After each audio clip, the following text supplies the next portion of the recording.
This series of our kits is packaged in a choice of either a green or a hay coloured linen pouch. The particular opening of the pouch means that you can open it out for use as a round cloth. The base of the pouch ends up as the embroidered central portion of the cloth, decorated in medieval style. You can lay the cloth out on your lap, on a tree stump or on the ground in order to conveniently prepare everything you need to make a real primitive fire. This sort of pouch is one of the most roomy in our range of firemaking kits. And in this kit you'll find 2 bundles of flax or jute twine for preparing dry kindling. It's easier to form a ball with a bundle of flax, but kindling made from jute twine will catch fire more quickly as its fibres are much thinner.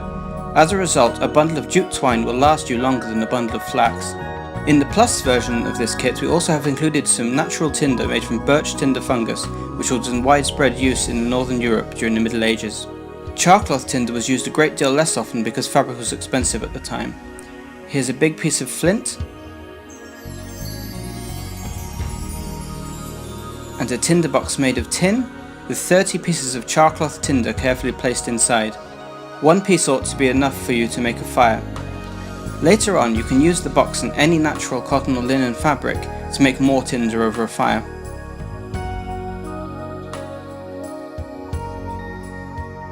And here's a twisted steel striker wrought by a true artisan and attached to a leather cord.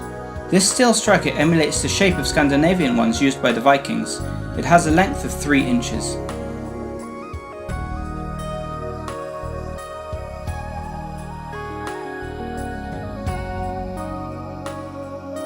This kit is best for those who respect tradition.